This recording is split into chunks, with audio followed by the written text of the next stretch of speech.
So in the last video, we had discussed about the copy of AIR1, Aditya Srivastav. We took up one question that he wrote for General Studies Paper 3, the question on food security.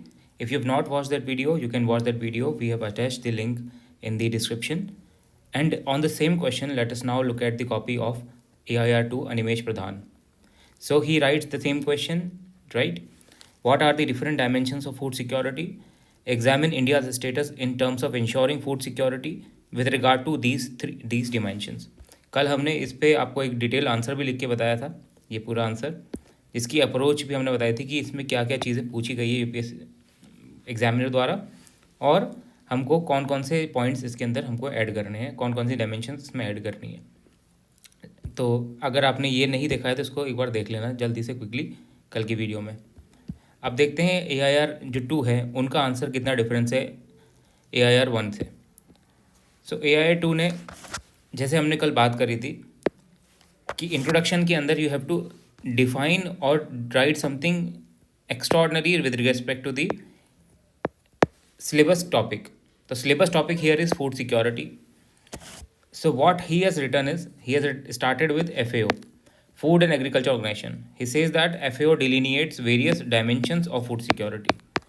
He is not writing what is food security, but he is directly quoting an international organization which is very, you can say, authoritative in this field.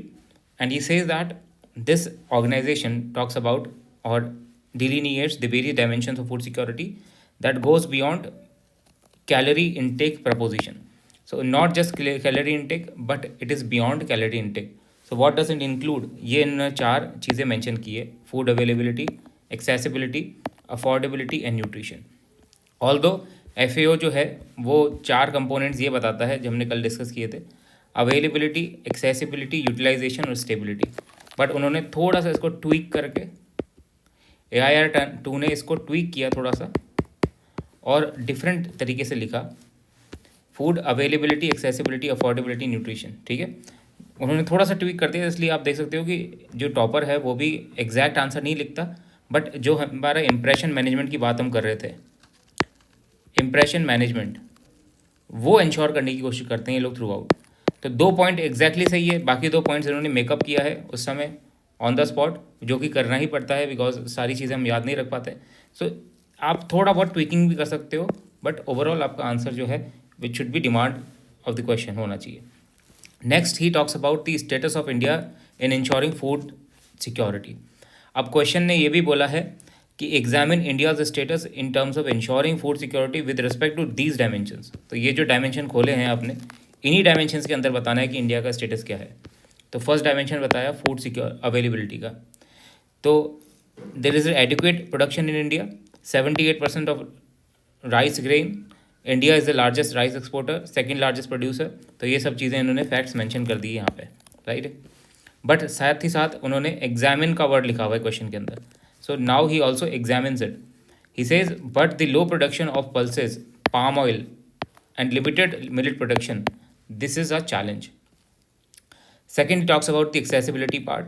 He says that there is a positive and shortcoming. Now, हमने 3 चीज़ों की बात करी थी कल answer writing के, 3 components की: content accuracy, conceptual clarity and structure presentation. So now he has made his content accurate. उन्होंने FAO के थ्रू जितना हो सकता है उन्होंने एक्यूरेट करने की कोशिश करी FAO को साइड करके. कंसेप्चुअल क्लैरिटी उनको है क्योंकि उनको पता है क्वेश्चन किसके बारे में है और क्वेश्चन क्या पूछ रहा है. स्ट्रक्चर प्रेजेंटेशन पे now he is working. He is made a table ताकि इनका स्ट्रक्चर प्रेजेंटेशन अच्छा हो. यहाँ पे पॉजिटिव्स बता दिए, यहाँ शॉर्टकमिंग्स बता दिए. पॉजिटिव बता रहे हैं NFSA एक्ट के बारे में, तो फैक्ट भी मेंशन कर रहे हैं हर जगह. क्वेश्चन में जो आंसर है इनका उसमें कोई जनरल बातें नहीं लिख रहे, they is mentioning the facts. NFSA 2013 उसने 67% पॉपुलेशन को कवर किया है, 80 करोड़ के करीब पॉपुलेशन को. और ऑटोमेशन ऑफ FPS, ये मेंशन किया उन्होंने. इसके बाद शॉर्ट कमिंग क्या है? लॉजिस्टिकल सेक्टर, कल हमने भी बात करी थी इसकी. ये बहुत बड़ा फूड वेस्टेज इज रीज़न. यहाँ पे 35% के करीब 16% of Indians are under multi dimensional poverty line. So he has mentioned this fact both in the positive and shortcoming. Now he comes to the third dimension, which is the food availability, affordability. तो इन्होंने जो third dimension लिखा था उसी पे ये आ रहे हैं. इससे पूरा स्ट्रक्चर मेंटेन किया हुआ है अपने आंसर का. Positive, he talks about PM Garib Kalyan Yojana, subsidy on food, Ujjwala scheme. Shortcomings, he talks about food inflation. Then fourth, he talks about nutrition. ठीक है. In positive, he says PM Poshan Abhiyan, ICDS, Anemia Mukt Bharat, rice fortification programs. In shortcomings, he talks about stunting, wasting, women anemic है और rise in obesity. Now he is writing a way forward. हमने कल बताया था कि way forward लिखना बहुत ज़रूरी है. उसके बाद में एक कंक्लूजन भी होना चाहिए. AIR 1 ने वे फॉरवर्ड लिखा बट कंक्लूजन नहीं लिखा था. सो यू कैन सी कि जो टॉपर्स हैं वो मोस्टली स्ट्रक्चर फॉलो करने की कोशिश करते हैं.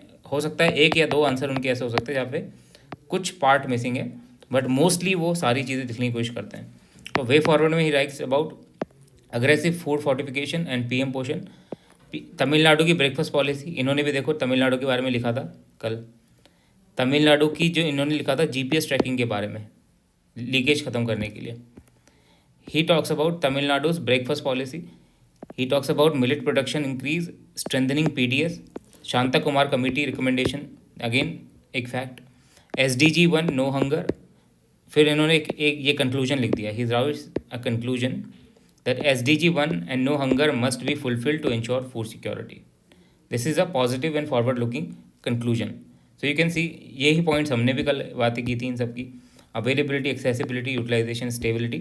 उसके बाद हमने बताया था कि गवर्नमेंट स्कीम्स के बारे में मेंशन करना है हर कंपोनेंट के अंदर, चैलेंजेस बताने हैं, right. Logistical inefficiency, food inflation, इन्होंने भी लिखा है सब चीज़ों के बारे में. NFHS का डेटा तो नहीं लिखा, बट FCI के बारे में बताया है, फूड स्टॉकिंग के बारे में. और कंक्लूजन में हमने बताया था holistic sustainability is the key to long term food security. तो इन्होंने भी अपना आंसर जो ऐड किया है वो फूड सिक्योरिटी कंपोनेंट पे ही किया है. तो आप ये देख सकते हो कि जो स्टार्टिंग की थी वो भी फूड सिक्योरिटी से की थी, एंड भी फूड सिक्योरिटी से किया है.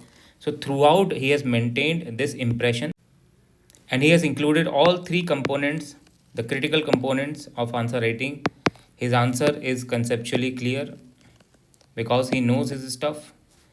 His answer is content accuracy is there because he is writing only as per the demand. Okay. And third, structure and presentation is apt because you can see throughout he has structured intro, body, conclusion. Again, presentation wise, tabular format, monotonous presentation नहीं किया इन्होंने.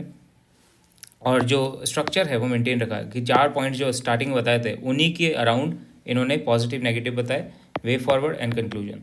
सो this is how we analyse the toppers copy. You can also practise this kind of answer writing by daily writing and you can discuss with us. We will ensure that you also fulfill all the three dimensions of answer writing: content accuracy, conceptual clarity, structure, presentation. So if you want to enroll, if you also want to practice this kind of answer writing, you can contact us on Telegram channel UPSC Buddy. There we have mentioned a specific ID @Philo Help Desk. There you can mention your desire to join the daily writing batch, and then we can open the batch for you.